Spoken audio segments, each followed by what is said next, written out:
Welcome, everybody, to Indiana Basketball Weekly on the Grueling Truth Sports Network. I'm your host for Indiana Basketball Weekly, Mike Goodpaster. Right now, I'd like to welcome in my co-host. He was reading his book, Oops, to a group of first grade through third graders today. Help me welcome to the show, Kent Sterling. How you doing, Kent? I am hopeful. I am optimistic that the Purdue that scored 37 against Illinois last month shows up in Bloomington on Saturday, and not the Purdue team that scored 106 against 17th ranked Iowa last night at Mackey Arena. Yeah, and this is a game where both teams have got to be desperate. Purdue's 13-10, 6-6 in conference. In most rankings, though, they rank above Indiana, who's 15-7, 5-6. And who's this a bigger game for? Because when I look at this, I think dang near might be the same for both, even though I use at home.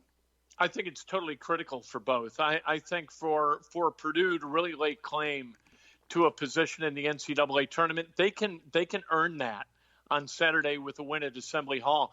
And I think without a win, Indiana really falls into a hole that it's going to be very difficult for them to climb out of. Yeah, and when you look at this, both teams have been incredibly similar this year. Both have been more than solid at home. The Hoosiers, of course, at home lost to Arkansas by 7, Maryland by 1. Purdue lost to Texas and Illinois. Each team has an impressive home win over an ACC opponent. Florida State for Indiana, Virginia for Purdue. And they both have wins over Michigan State at home. So when you look at this, these teams are almost mirror images where they have a hard time scoring a lot.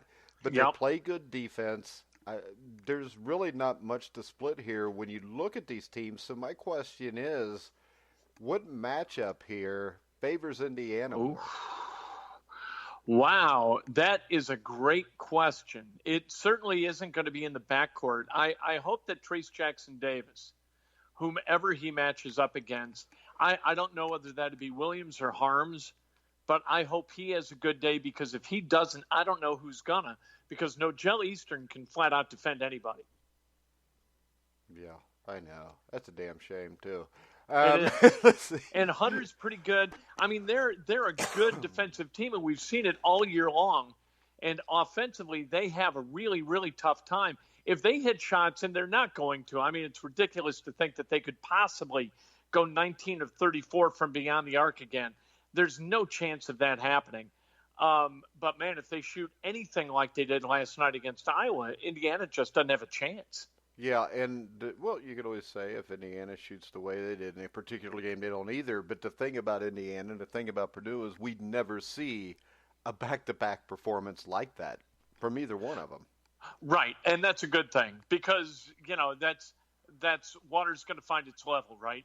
And, at some point, I mean, if you make 63 free throws in a row, at some point you're going to miss 3, 4, or 5 of them in a pretty tight window, because that's just the way it works. If you go to the roulette table and you bet black all night, you're not going to lose every single time. It's not going to come up red. The averages tend to even things out, and so good that Purdue had a terrific night last night, because I think it makes it more likely that they're going to have a bad night or a bad afternoon Saturday at Assembly Hall. Yeah, and Purdue's 2 road wins, Ohio and Northwestern. They did play well at Michigan. I don't know, Kent. I think this game is a complete toss-up. I would lean towards Indiana probably just because they're at home. But the experience with Harms underneath, they've got experience on the Purdue team. They were a bad officials call away from being in the Final Four last year. And that experience, I think, they're not as experienced. They lost a lot off of last year's team and everything. But still, that experience in this situation.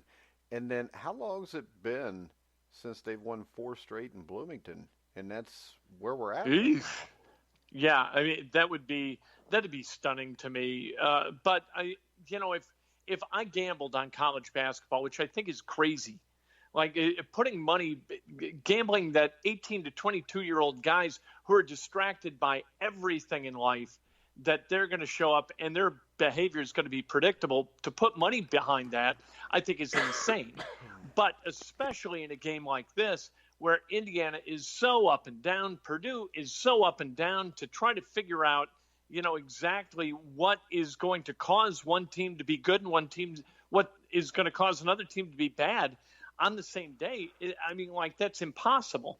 I have no idea what's going to happen Saturday, but I would we saw it last night with Wisconsin going up to Minnesota and getting their ass kicked.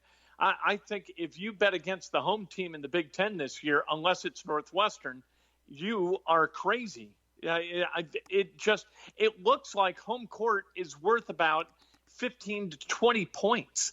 And that's I don't know what it is. Like, if I were a coach, I'd be pulling my hair out trying to figure out what the riddle of the Sphinx is that is causing some teams causing all teams to outperform disproportionately on their home arena, on their home floor. I just don't get it. I've never seen anything like this. And that's kind of the majority of all the big conferences right now, isn't it? There is no team that, I mean, there's a few teams. You get a Big East. Seton Hall and Villanova are pretty much good wherever they go, and if they lose, it's going to be a close game. But most of these conferences right now look this way. I mean, in the Big Ten, everybody, even at the top, is a lot shakier on the road. I will give you this. I just looked it up. The last time Purdue won 4 in a row in Bloomington was in 1932 when John Wooden was leading the Boilermakers and the Hoosiers were playing in the Fieldhouse. Wow. Yeah, maybe they'll uncrate him and bring him down to Bloomington as like a good luck charm. It's not too far. You get him there. You have kind of an Irish wake for the old fella, and you roll his old bones out there, and you see what happens. The most famous guy ever associated with the Purdue Boilermakers. I don't think he's going to be in attendance on Saturday, but wouldn't that be something? Well, yeah, and we could sit him right next to Bob Knight. Exactly. And I guarantee you Bob Knight's a better coach right now than what John Wood would be. And he would tell you that he always was, but, that's to be debated. Yeah, Bob Knight's going to show up in Bloomington, evidently, and this has been in the works for a while. We've been down this road before a couple of times, and, so it is what it is. He went to a practice the other day with his son, Pat, in Terre Haute to see Indiana State. He went to that game at Marian University instead of going to Assembly Hall to see IU play Ohio State. So he's coming back for the Purdue game, and nobody really knows what the hell's going to happen. They're supposed to have some kind of a video tribute. They are not going to give him a microphone, which I think I think that's good for everybody. He's not in good shape. He spoke at Marion, didn't he? Or was he spoke to the team? Because I know I saw a picture of him speaking to the team at least. Yeah. I know there was a picture of him with some guy and then also with Steve Downing. But he putting a microphone in Bob Knight's hand at Assembly Hall to talk to 17,000 people and be on TV. That'd be, I don't know exactly what you would get. I think it's fine. Like, I'm over it at this point because, for God's sake, I mean, how many times – you hear it, and you've heard it again and again and again and again that he's coming back. And anymore, I mean, now people are wondering what he's going to wear. Where is he going to sit? Is he just going to be there at halftime? Nobody knows what the hell's going to happen. We know that Dick Vitale is doing the game. And so, Vitale is going to be his typically obsequious self and insert himself into the whole deal like he always does. And it's going to be annoying as hell. But you know what? Finally, I guess we're going to be able to check this box, and that could cause, a lot of enthusiasm to permeate through Simon Skjodt Assembly Hall, and that's always a good thing. Yeah, and I think that it's never a good thing when Dick Vitale is going to do the game, though, because I don't have tickets, so that means I've got to listen to Dick Vitale talk about the General, Robert Montgomery Knight, repeatedly. And I don't really want to do that. But the thing that made this most interesting to me, and you were the first person I heard this from, is they asked Dockich if he wanted to do the game because of it. Yeah, he said that on his show today. They called and actually, Vitale wanted to do the game. They asked Dan if he wanted the day off in order to attend. Okay. And Dan, on his radio show today, said he answered, "What the hell do I want to do that for?"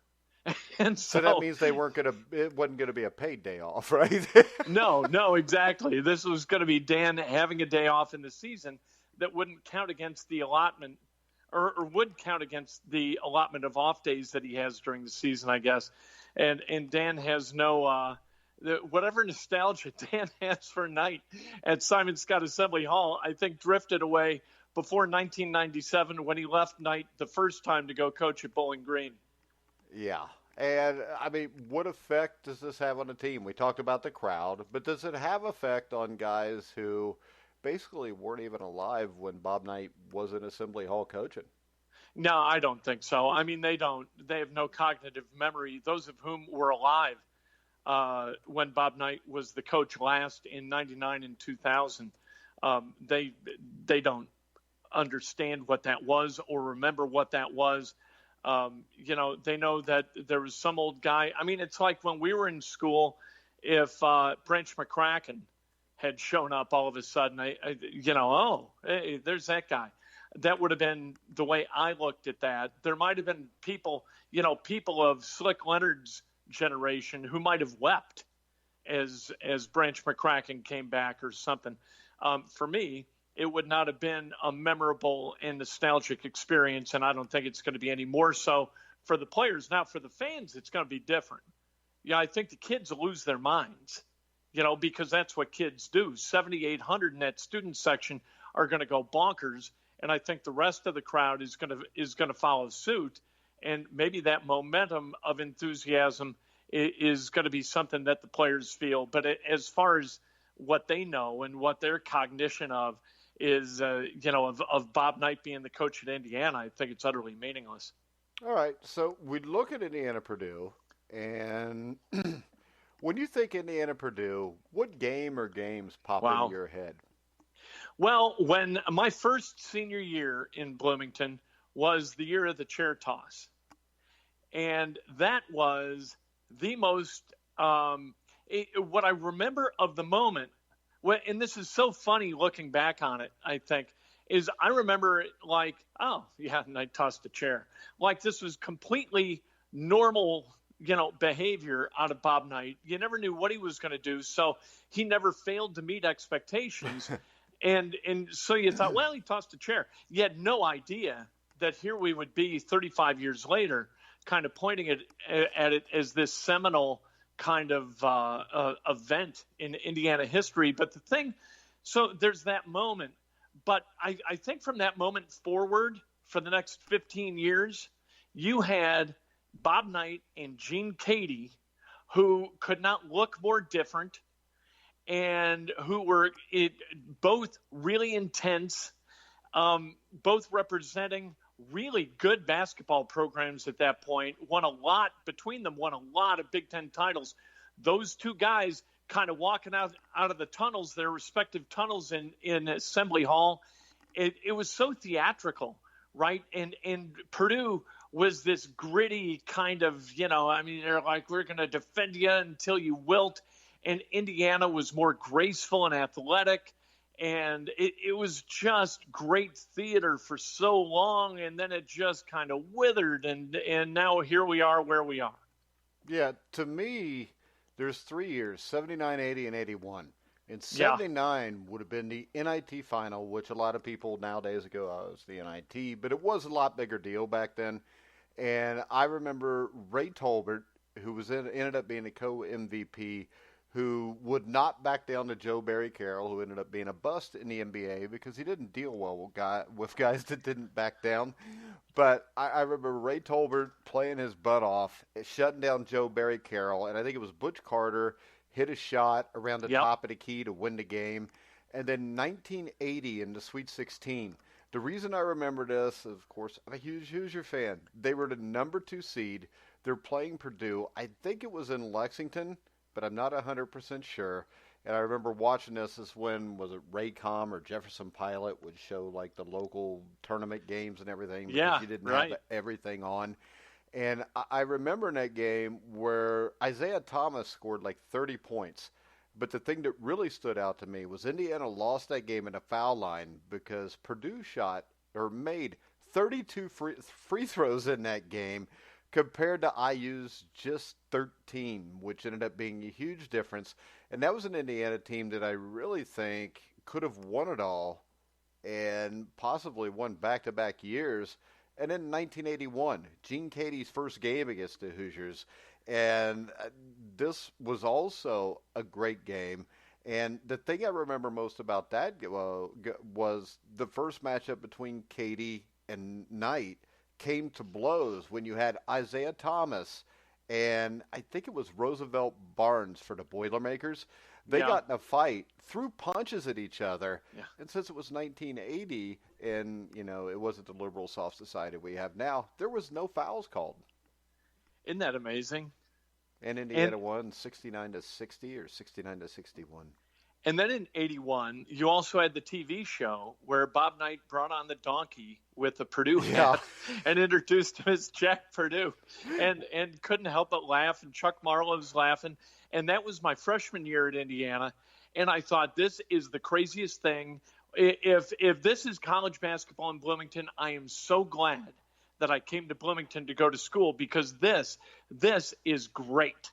Like, this is the funniest thing I've ever seen. This is a guy who just doesn't give a damn less about what anybody thinks, and he's going to do whatever amuses him. And I thought that was such a special time. Obviously, they won a national championship, so it was just a stupendously successful season. But how much fun was that? And you can still see it on YouTube. How much fun was that bit of business?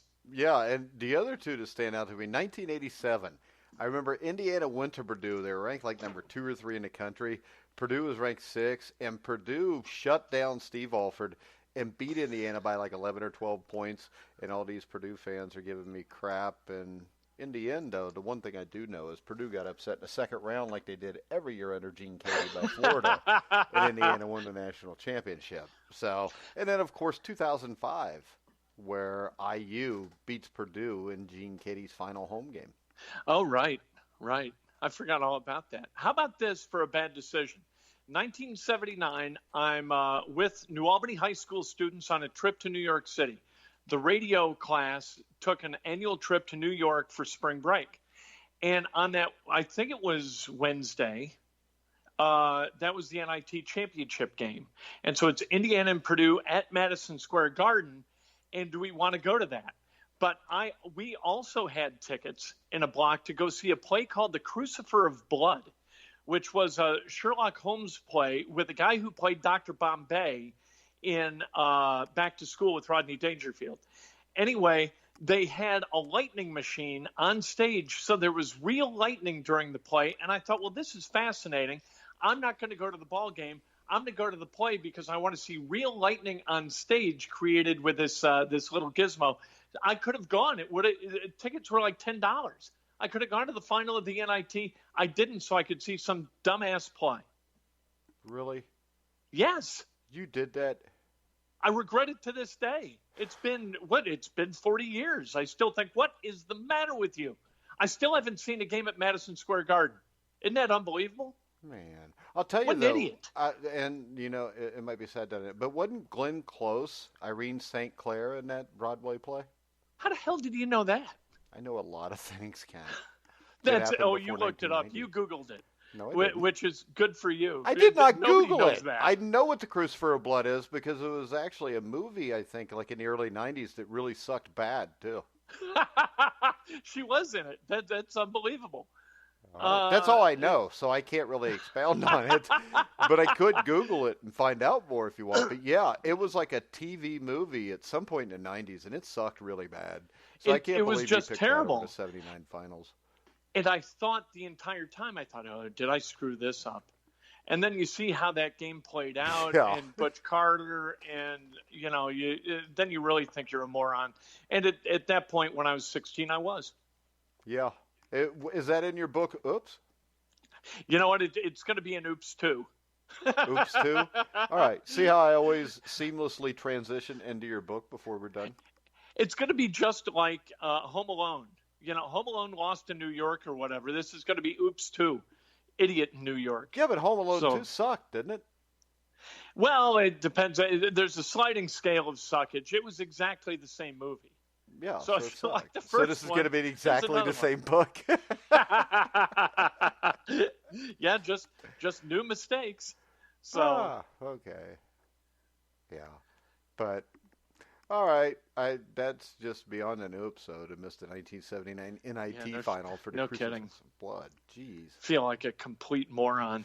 I'll And tell you. and like I said, I was there. There's no excusing it. So, and I can't go this Saturday, which I would love to go down to Assembly Hall, because they're honoring, going back to 1980, the 1980 New Albany High School team that went undefeated until the state championship game and lost to Broad Ripple, Stacy Turan and Broad Ripple. They're going to honor that team, and they asked me to come down and be some kind of small part of whatever ceremony there's going to be, and that game's at 2 o'clock. So I'm going to have to keep one eye on the New Albany game, one eye on my iPhone where I'll be streaming the Indiana game, and try to figure out just what the hell's going on. All right, so does that mean you want to do the IU show on Sunday? Well, we can. I can, All or right. I'll just be in the car on my way back from New Albany. So either way you want to slice, it's cool by me. All right. You want to tell everybody where they can find your book, Oops, which I think we already did, but you might as well hit it again. You know, just like all books, you go to Amazon.com and you search Oops and Kent, and up it pops. It's yellow and red. You order it, you buy it. The audiobook I voiced, it's 6 hours and 40 minutes of me reading you my book. And if that didn't captivate you on your drive to work and back, or wherever you, ingest audiobooks, I don't know what will. All right, guys. We will be back Saturday or Sunday. You can find Ken Sterling on KenSterling.com, too, or you can find him on Facebook Live every morning at 8 on Breakfast with Kent, correct? Absolutely. Breakfast with Kent is a staple in Indianapolis. I might just become your publicist now, or your hype man. I'll be your hype man. I need like some bling, though, and then I'll just come out in front of you before your show and everything. I'll send you a hat. Okay, I like hats. What kind of hat? Breakfast with Kent hat. You got a Breakfast with Kent hat? I will. It'll be a single edition. You'll get one, and my mom will get one, and then that'll be it. I'll just buy two of them, and off we go. Maybe we can send one to Glenn Close, too. She was, you know what? For Glenn Close, at least from our seats, and we had good seats, oddly attractive. Oddly attractive. Not attractive. But no, oddly attractive. Oddly attractive. Wasn't she in Fatal Attraction? Was she the one in Fatal Attraction, too? Yes. Okay. Yeah. Like, end of the night, you've been kind of bellying up with the boys. The lights come on. It's time to go home. There's Glenn Close, in 1979. You say, well, what the hell? Yeah, let's see what she's got. Yeah. Then it could be oops. What the heck? All of a sudden, there's a dead bunny in your pot. And you got real problems. Yeah, but, she's got all her teeth and she's not overweight. So what the hell? Let's go for it, Kent. That's hey, at 3 a.m, that's an 11 out of 10. Yeah, in Indiana, it's a 15 out of 10. At least the part of Indiana I live in. No, hey, you go down to Bloomington late night, it's not, those are, at least back in the day, the pickings were slim, that's for sure. Yeah, it's not like we're in L.A. No. But then you never know who the guys are and who the girls are for sure until you get them home, and then it could be too late. I've got a friend. This is a quick story. I've got a friend who is in a bar in, I think, Manhattan Beach, California. And Rebecca De Mornay walks in. And she walks in alone, so everybody knows what's going on. And my friend looks at her and goes, ooh, pick me. So she did. And so they had an amorous evening together at I think, his place. He, after business was concluded, he ignored her for the most part for the rest of the night. And she took his smartphone, put it in the microwave, and nuked it. How about that? That's an angry woman. So how long ago was this?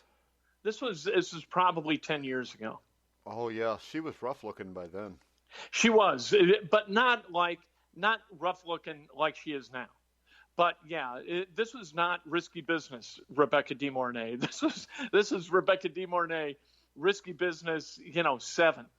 But if you do that, you just tell everybody it was 1980. You don't tell them it was 2010. And it's still, if you do something so severely antisocial that Rebecca De Mornay nukes your smartphone, you know what? You've done something. That would be a chapter in Oops. Yeah, I don't even know if that's an oops, though, is it? It's kind of something to brag about. Yeah, it depends on your perspective. All right. Okay, we'll see if we get Rebecca De Mornay on the show, and she can explain about that night. Yeah, no kidding. No kidding. She owes my friend about $600. Oh. Well, I don't know. You did say it was a business deal, so. Yeah, well, I didn't mean that kind of a business deal, but yeah. I Anyway, go All Hoosiers. right, let's get off of here before it gets too risque for 4 o'clock in the afternoon. All right, guys, we're going to wrap it up. Make sure you follow us on Twitter. Maybe we'll take calls on the next show. That'd be nice. I'd like to. I never did on my radio show because people annoy me, and stupid people in particular. And so, if you're going to call, be a smart guy and bring a strong take that we can have some fun with. All right, so maybe we'll do that. So people keep an eye out. We'll even put a phone number up. But if you're a moron, we're going to hang up right away. Sweet. All right. Perfect. All right, guys, remember you can hear us anywhere you find podcasts, including iHeartRadio, Spotify, iTunes, TuneIn, Spreaker, Stitcher, as I said, wherever you find podcasts. But for now, for Kent Sterling, I'm Mike Goodpaster. You've been listening to The Grueling Truth, where the legends speak.